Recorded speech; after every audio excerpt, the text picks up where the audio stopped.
Halo Sobat 100, masih bersama saya Rosyid Adrianto dalam program 100 Institute. Dan kita masih membahas soal-soal pada bab usaha dan energi. Oke Sobat 100, pada video kali ini kita akan menghitung nilai usaha total yang dilakukan agar balok berpindah. Simak soalnya baik-baik ya. Jadi di sini diketahui ada sebuah balok bermassa 2 kg pada bidang mendatar, bidang kasar, dengan koefisien gesek 0,5 ditarik dengan gaya sebesar 20 Newton yang membentuk sudut 37 derajat terhadap bidang vertikal. Pertanyaannya, usaha total yang dilakukan oleh balok tersebut apabila balok berpindah 5 meter adalah berapa joule? Di sini Sobat 100 gunakan sinus 37 derajat adalah 0,6. Oke Sobat 100, sebelum mengerjakannya lihat ilustrasi gambar berikut ini. Jadi katakanlah di sini ada bidang mendatar yang kasar, di atasnya ada balok bermassa 2 kg. Kemudian balok ini ditarik oleh gaya 20 Newton, yang mana gaya ini membentuk sudut 37 derajat terhadap arah vertikal ya. Nah, akibat adanya gaya 20 Newton ini sehingga balok berpindah 5 meter ke kanan ya. Jadi ini kita tuliskan perpindahannya 5 meter, lalu yang ditanya adalah usaha totalnya berapa. Nah, sebelum menghitung usaha, kita analisa dulu gaya-gaya yang bekerja pada balok ini ya. Yang pertama, gaya 20 Newton ini membentuk sudut 37 derajat terhadap arah vertikal, sehingga yang menyebabkan balok ini berpindah adalah gaya F sin theta. Kita pakai F sin theta karena gaya yang ke kanan ini berada di depan sudut 37 derajat. Lalu proyeksi gaya vertikalnya ini ada F cos theta.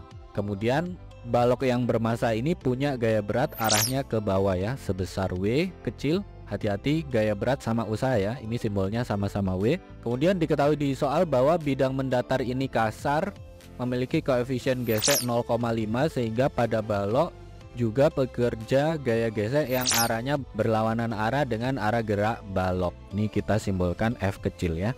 Nah, untuk menghitung gaya gesek kita perlu tahu nilai gaya normalnya. Jadi ini kita gambarkan gaya normal arahnya ke atas.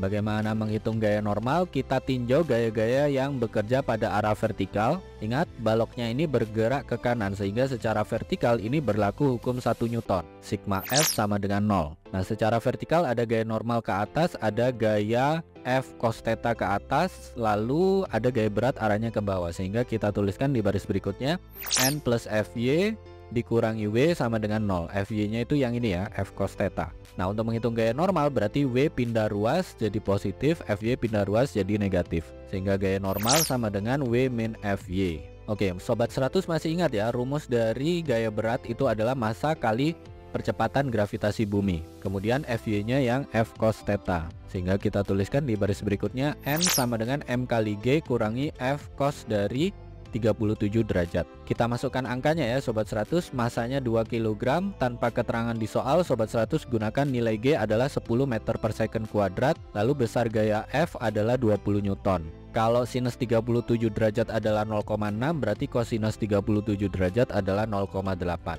Sehingga kita tuliskan di baris berikutnya N sama dengan 2 kalikan 10 kurangi 20 kalikan 0,8. Kalau Sobat 100 hitung 2 kali 10 hasilnya 20, kemudian 20 kalikan 0,8 hasilnya 16, sehingga N sama dengan 20 kurangi 16. 20 kurangi 16 hasilnya adalah sama dengan 4 Newton. Sampai sini Sobat 100 paham ya, ini penyelesaian pada gaya-gaya yang arah vertikal ya. Nah, berikutnya barulah kita hitung usaha totalnya.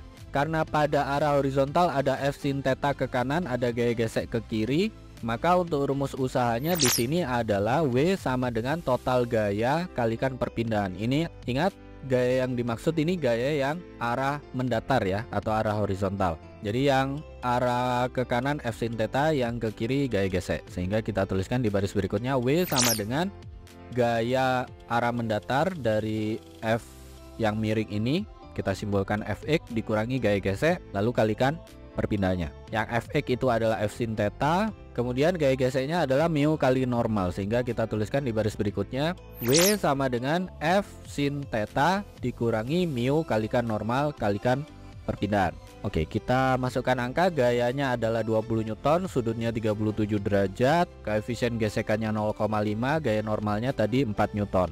lalu perpindahannya 5 meter. Sehingga kita tuliskan di baris berikutnya W sama dengan 20 kalikan sinus 37 derajat kurangi 0,5 kalikan 4 lalu kalikan 5. Kalau sobat 100 hitung, sinus 37 derajat adalah 0,6 kalikan dengan 20 ketemu 12, lalu 0,5 kali 4 itu sama dengan 2. Sehingga kita tuliskan di baris berikutnya W sama dengan 12 kurangi 2 kalikan dengan 5. 12 kurang 2 ketemu 10, jadi W sama dengan 10 kali 5.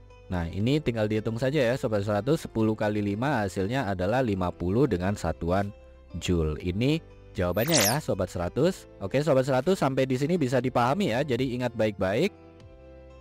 Kalau di sini ada balok diberi dengan gaya yang masih miring, lalu bidang mendatar pada balok ini adalah kasar, ditanya berapa usaha total agar balok berpindah. Maka langkah pertama sobat 100 gambarkan dulu gaya-gaya yang bekerja pada balok. Jadi gaya yang miring ini proyeksikan ke sumbu mendatar dan sumbu vertikal. Ingat, balok yang bermassa punya gaya berat dan bersentuhan dengan bidang mendatar berarti punya gaya normal. Nah, karena bidang mendatarnya kasar, jadi ini ada gaya gesek. Berikutnya sobat 100 hitung gaya normal pada balok, gunakan hukum 1 Newton, sigma F sama dengan 0. Lalu analisa gaya yang bekerja pada arah vertikal, nanti ketemu nilai gaya normalnya ya, sekian Newton. Nah, kalau sobat 100 sudah dapatkan gaya normalnya, untuk menghitung usaha formula yang dipakai adalah W sama dengan gaya total kalikan perpindahan. Ingat sobat 100 harus paham ya, gaya total yang dimaksud adalah gaya yang sejajar dengan perpindahannya. Kalau perpindahannya ke kanan berarti gaya yang dimaksud yang ini ya, F sin theta dan gaya gesek. Nah sobat 100 masukkan angkanya, lakukan perhitungan, nanti ketemu ya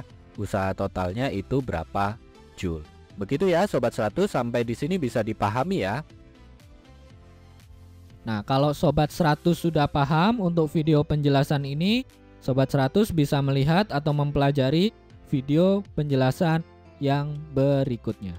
Lalu untuk pertanyaan atau soal-soal berkaitan dengan mata pelajaran matematika, fisika, kimia, Mandarin atau Inggris, sobat 100 bisa tanyakan soalnya di aplikasi tanya jawab soal. Oke sobat 100, selamat belajar ya.